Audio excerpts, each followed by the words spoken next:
Bonjour, voilà, alors nous voilà ici avec nos amis les chevaux derrière, qui sont un petit peu cachés, qui sont à l'ombre, juste pour expliquer en fait ce premier jeu qui s'appelle le jeu de l'amitié, ce jeu de l'amitié qui est une première entrée en matière de présentation, de communication avec le cheval.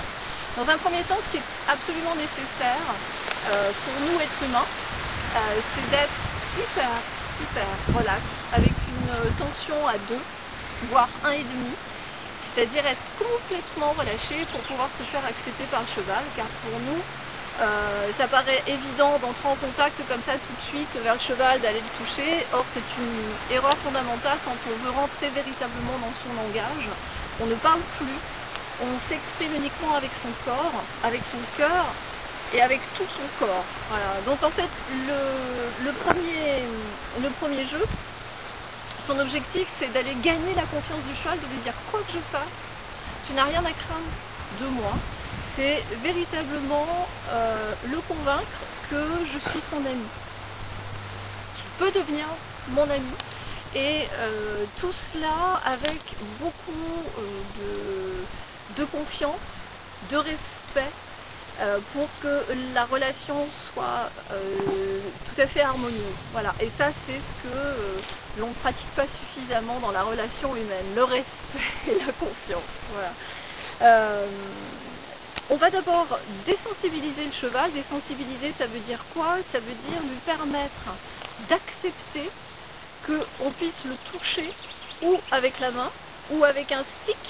Ce stick, en fait, qui est le prolongement du bras, tout simplement. Le prolongement de ma main. Cette cordelette, c'est pas du tout un fouet, ça y ressemble, mais ça ne l'est pas, et on ne s'en sert jamais comme ça. En fait, cette cordelette, c'est une petite cordelette qui va me permettre de créer un mouvement, tout simplement, voire même ensuite de pouvoir le caresser, de chasser les mouches. Bref, elle va devenir l'amie également du cheval. C'est très important pour moi. Moi je me suis habituée à l'avoir tout le temps en main. Parfois je ne m'en sers absolument pas, mais ça me permet aussi parfois de donner un rythme au cheval, d'entrer en synchronisation aussi avec lui, et ça c'est très important. C'est ce que l'on devrait faire avec tous les êtres humains, être synchronisé quand on veut véritablement établir une conversation, une communication, un message. C'est d'abord entrer en synchro avec l'autre pour pouvoir véritablement échanger, être dans le vrai. Et on utilise également donc le licol éthologique, et bien tout simplement parce qu'il a de très faible point de pression, mais suffisant pour pouvoir en fait permettre au cheval de sentir des pressions. Et le but c'est d'être dans la douceur. Plus c'est doux, mieux c'est. Voilà, pour pouvoir se faire accepter. La grande corde également. Donc tout ça ce sont des outils que tout le monde manipule. Tout le monde apprend à manipuler. Voilà, cette grande corde est très souple, très légère. Elle fait partie en fait de notre relation, de ce qui va nous relier au cheval. Voilà. On peut jouer avec, tirer avec, caresser le cheval, le faire tourner, lui indiquer des directions. On peut faire beaucoup de choses en fait avec cette corde. Voilà, ce sont les principaux outils en fait que l'on va utiliser, et rien d'autre.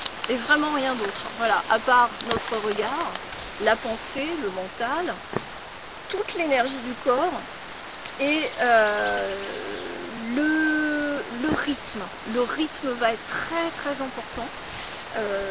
Donc aujourd'hui, pouvoir en fait entrer en communication avec ce cheval, c'est apprendre à ne plus parler. Donc là je suis bien obligée de parler pour pouvoir vous expliquer. Mais le but, humainement, psychologiquement, on va arriver par ce premier jeu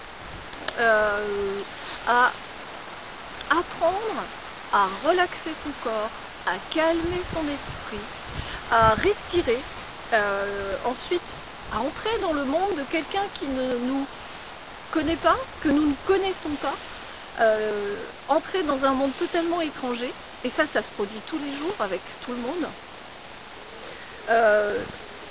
Également de convaincre qu'on peut être pas d'accord, mais l'accepter, Voilà, c'est-à-dire si l'autre ne veut pas être dans le même point de vue que moi, ou faire ce que j'ai envie de faire, qu'il fasse, je peux aussi rester tout aussi placide, calme à l'intérieur, voilà. Et je ne suis pas obligée de me fâcher, je ne suis pas obligée d'être énervée, tout simplement. La synchronisation, donc j'en parlais, la synchronisation, c'est aussi entrer dans le même rythme que l'autre, voilà. Et là, c'est quelque chose qui fait partie d'un apprentissage très simple, et ça s'apprend, voilà. Être dans la même démarche que l'autre, et en fait, dès que la synchronisation est établie naturellement, le cheval, en fait, nous suit, et nous le suivons. Donc, en fait, on ne sait même plus qui est synchro avec l'autre, ça se fait ensemble, voilà. Ressentir toute l'énergie qui nous relie par l'intermédiaire de la corde, mais aussi par l'espace, par la distance, simplement en poussant. Donc dans les arts martiaux on l'utilise beaucoup, en poussant en fait avec son corps et sa volonté, ou en inspirant au contraire toute l'énergie de l'autre. Voilà. Et ça c'est quelque chose qu'on peut faire. Je ne veux pas faire de prise de judo à Jana qui est derrière, qui est très très grosse, mais par contre je vais arriver à lui faire comprendre que je veux qu'elle pousse cette partie de son corps, ou l'autre partie, ou faire demi-tour, simplement avec l'énergie, en la propulsant ou l'aspirant. Voilà. J'accepte aussi que voilà, je puisse faire des erreurs, et ça c'est pas donné à tout le monde, voilà. Il faut accepter, et ce travail, ce premier jeu nous permet d'accepter, de faire des erreurs, et de les regarder, de les accueillir et de les corriger. Voilà, on progresse. Merci.